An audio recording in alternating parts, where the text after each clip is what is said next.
पहिल्यांदाच दुबईसारखा देश बघायला कोल्हापुरातून जाणं, त्या ठिकाणी युद्धजन्य परिस्थिती बघणं, समोरच डोळ्यासमोर बॉम्ब पडणं आणि त्याच्यानंतर सुटकेचा निश्वास टाकून पुन्हा परत कोल्हापुरात येणं.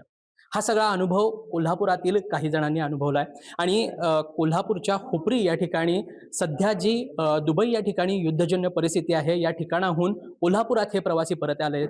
पर्यटक म्हणून ते दुबईमध्ये गेले होते आणि त्या ठिकाणी झालेल्या युद्धजन्य परिस्थितीमध्ये अडकले होते. मात्र आता ते कोल्हापुरात सुखरूप परतलेले आहेत आणि इथं असलेल्या सगळ्यांच्या चेहऱ्यावर तोच आनंद झळकतोय. आपण बघू शकतोय प्रत्येकाचा मनामध्ये एक समाधान आहे, की आपण मायदेशी परतलोय आणि ती परिस्थिती पुन्हा आठवण्याची इच्छा कुणाची नाहीये. पण तरी देखील नेमकी कशी परिस्थिती होती? काय झालं होतं? तुम्ही पर्यटक म्हणून तिथं गेला होतात पहिल्यांदा, काय सांगाल? काय गेलो पहिल्यांदा 4-5 दिवस आम्ही फिरलो, चांगले एन्जॉय केले. सगळं बघायला पण दुबईत चांगलं छान आहे. दुबई सुंदर आहे.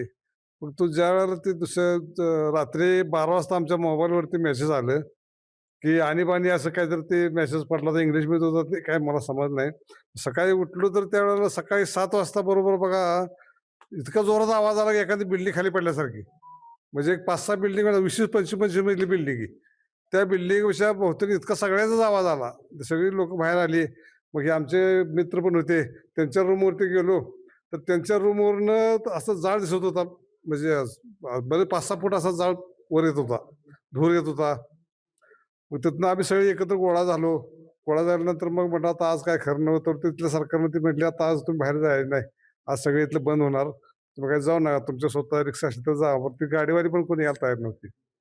त्यामुळे आम्ही ते दिवसभर त्या बसूनच काढला रूमवरती. परत आणि दुपारी जेवायला जायचं आम्हाला ती गाडी आमची रोजची ठरलेली गाडी होती. त्या गाडीपर्यंत गाडीत बसलो आणि जेवायला 4-5 किलोमीटर जायला लागते. तिथे जात असताना एक 1 किलोमीटर गेल्यानंतर का नाही तिथं आणि एक बॉम्ब पडला. आणि त्या बॉम्बचा म्हणजे दिसला नाही आम्हाला, पण त्या बिल्डिंगच्या पाठीमागून धुराची लोट इतकी मोठी होती, की पूर्ण बिल्डिंगच्या वरती असं म्हणजे काळकुट ढग झाल्या तयार झालं ते. म्हणजे त्यावेळेला आणि परत भीती मला सगळ्यांची वाटली आणि ते आमच्या गाडीमध्ये जेवढी होती लोकं, ते सगळ्यांनी ते बघितलं किंवा त्याचा ते अनुभव घेतला. साधारण किती जणांचा ग्रुप आपल्या कोल्हापुरातून हा गेला होता आणि सोबत सगळे वयस्कर लोक होते, काही लहान मुलं देखील होती. कसा अनुभव होता? तुम्ही त्यानंतर सुटकेचा निश्वास टाकलेला आहे. आम्ही 23 जण होतो आणि आमच्या संग दुसरा कोल्हापूरचा ग्रुप होता 23 जण. ते राहिले ते तिथं.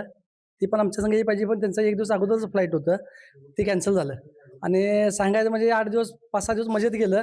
मजेत असताना आमचं आम्हीच होतो. पण दुःखात आल्यावर त्या सरकारनं पण आणि आपल्या सरकारनं पण एवढी मदत केली, की सांगण्याच्या पलीकडं. त्यांच्या मदतीमुळेच आम्ही इथं आलोय. दोन्ही देशाच्या सरकारचं अभिनंदन. आभार. कशा पद्धतीने तुम्ही परत आलेला आहात आणि इथे कोल्हापुरात आल्यानंतरनं काय नेमकं समाधान व्यक्त करा? घरी आल्यानंतर खूप समाधान वाटलं. फॅमिलीमध्ये आल्यानंतर म्हणजे शब्दात सांगण्यासारखं नाही आहे इथे. आणि तिथल्या लोकांनी जे गव्हर्नमेंटनं म्हणा, आपल्या गव्हर्नमेंटनं केलं, इथल्या आमच्या स्थानिक खासदारांनी खूप सहकार्य केलं.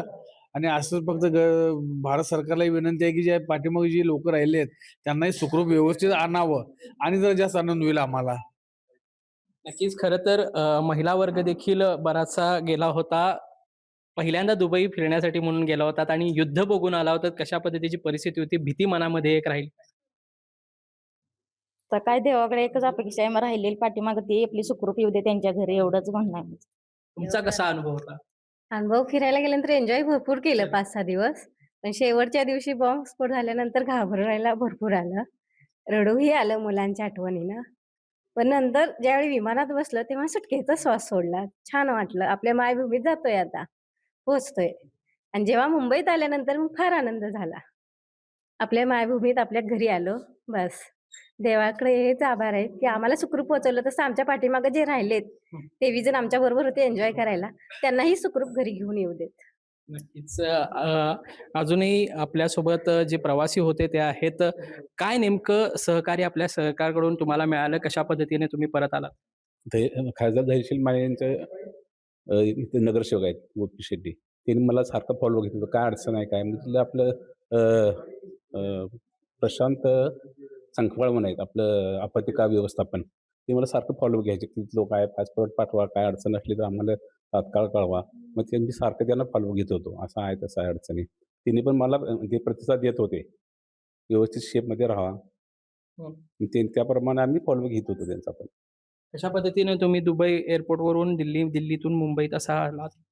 आम्ही दिल्ली एअरपोर्ट म्हणजे लॉज जे निघालो डायरेक्ट आमचं फ्लाईट बुक आहे म्हणून सांगितले आणि जायला काही अडचण नाही, तुम्ही आरामात जाऊ शकता. मग त्या पद्धतीने आम्ही म्हणलो, वाटेत आम्हाला 1-2 धमाका ऐकवले, पण तरी आम्ही ठीक आहे घाबरलो होतो, तरी पण व्यवस्थित एअरपोर्टला पोहोचलो. तिथून लगेच आम्हाला तिकीटवर कन्फर्मेशन झालं. तिथनं त्या शिपनं आम्ही व्यवस्थित मध्ये पोहोचलो म्हणजे भारतात आणि आनंद खूप झाला म्हणजे. आणि असंच इच्छा आहे की राहिलेले जे प्रवासी आहेत ते पण सुखरूप पोहोचावं अशीच आमची देवासमोर प्रार्थना आहे. खरं तर पहिल्यांदा दुबई बघण्यासाठी गेला होतास आणि युद्धजन्य परिस्थितीमध्ये इथं थांबला होतास. कशा पद्धतीने तुला इथं आल्यानंतर आता आनंद होतोय? इथं आल्यानंतर खूप आनंद होते. इथं तिथं तिथं तर खरी रडण्यासारखी परिस्थिती होती. इकडं आमच्या लॉजच्या आजूबाजूला 5 बॉम्ब पडलेले हां. आणि आम्ही बघायला पण गेलेलो बाहेर. पूर्ण आम्ही 7ला झोपलेलो. मी काय करतोय, माझ्या बाजूला ड्रम जरी वाजवला तरी मी उठत नाही. तरी बॉम्बचा आवाज ऐकल्यावर मी उठलो. मी पळत डायरेक्ट खाली गेलो आणि ते झालं. मग आम्ही एअरपोर्टवर गेलो. एअरपोर्टवर जाऊन तिने आम्हाला कुपन दिलं. आमच्याकडनं माफी झाली. आम्ही तुम्हाला असं आमच्याकडनं काही चुकलं तर आम्हाला क्षमा करा. असं त्याच्यावर लेटरवरती लिहिलेलं 1,000 दिरहमचं कुपन म्हणजे भारतीय रुपयामध्ये 25,000 रुपये. तिथं एअरपोर्टवर काय पण खरेदी करा म्हणले. आम्ही घरातल्यांसाठी घड्याळ घेतले, चॉकलेट घेतले. घरातले पण खुश झाले. नक्कीच तुम्ही बघू शकताय काय कशा पद्धतीने ती परिस्थिती अनुभवली होती आणि आता सुटकेचा निश्वास टाकलेला आहे. आम्ही सोमवारी इथून दुबईसाठी फिरण्यासाठी आम्ही 23 जण उपरीचे गेलेलो होतो. 4 दिवस खूप एन्जॉय केला आम्ही. खरं शनिवारी जेव्हा आम्ही सकाळी खरेदी केली त्यानंतर दुपारी आम्ही डेझर्ट सफारीसाठी गेलो. त्यानंतर आम्हाला दुपारी कळालं की 4 वाजता गाडीत असतानाच की अबुधाबीच्या कुठेतरी हल्ला झालाय. आम्ही ड्रायव्हरला विचारलं. ड्रायव्हर म्हणला तसं काय नाही, म्हणजे आम्हाला भीती निर्माण होऊ नये म्हणून ड्रायव्हरनं काय आम्हाला जाणवू दिलं नाही. तरी पण आम्ही डेझर्ट सफारी केली.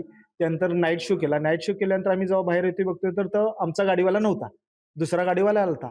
त्यावेळी तो ड्रायव्हर म्हणला की असं प्लाम जुमेरा इथे हल्ला झालेला आहे, त्यामुळे ड्रायव्हर तो तिथला असल्यामुळे परत गेलाय. मग आम्हाला जरासं भीती निर्माण झाली. तरी पण आम्ही बाहेर पडलो. त्याविषयी वाहनं बघून जरा बरं वाटलं, म्हणजे रस्त्यावर एवढं हल्ला होऊन सुद्धा वाहनं होती. मग त्याविषयी झोपलं. खरं रात्री अचानक 12 वाजता अलर्ट आले की रूम मधून बाहेर पडू नका, काचेपासून लांब राहावा, सुरक्षित राहावा, हल्ले चालू आहेत. मग आम्ही झोपलो. त्यानंतर सकाळी उठल्यानंतर परत 7 वाजता आम्हाला जेव्हा हल्ला ऐकू आला तेव्हा पूर्ण म्हणजे एक म्हणतात 3 हल्ले झाले, भीती निर्माण झाली. त्यानंतर आणि परत 12 वाजता झाला हल्ला. असं 12 वाजता झाला, दुपार 3 वाजता झाला. मग आमच्या बरोबर आणि 23 जण होती, त्यांची फ्लाईट होती ती कॅन्सल झाली, त्यांनी तिथं स्टे केला. बरं आमची दुसऱ्या दिवशी फ्लाईट होती ती कॅन्सल होईल, आम्ही आता कधी येतोय आम्हाला काय माहित नव्हतं. सुदैवानं देव पाठीशी म्हणून आम्ही त्याविषयी आमची फ्लाईट येण्याची कंटिन्यू झाली आणि आम्ही त्याविषयी दुबईतून अबुधाबीला गेलो आणि अबुधाबीतून आम्ही इकडे परतलो आणि विमानमध्ये बसल्यानंतर आम्ही सुटकेचा निश्वास घेतला आणि आनंद वाटला भारतात. नक्कीच कोल्हापूर मध्ये आल्यानंतर या सगळ्या पर्यटकांनी सुटकेचा निश्वास टाकलेला आहे आणि जे पर्यटक किंवा जे भारतवासी अजूनही त्या ठिकाणी आहेत त्या सर्वांनाच परत आपल्या मायभूमीत आणावं अशी इच्छा या ठिकाणी प्रत्येकाने व्यक्त केलेली आपण पाहायला मिळतं. त्या सगळ्याबाबत तुम्हाला देखील नेमकं काय वाटते हे आम्हाला कमेंट बॉक्समध्ये कमेंट करून नक्की सांगा.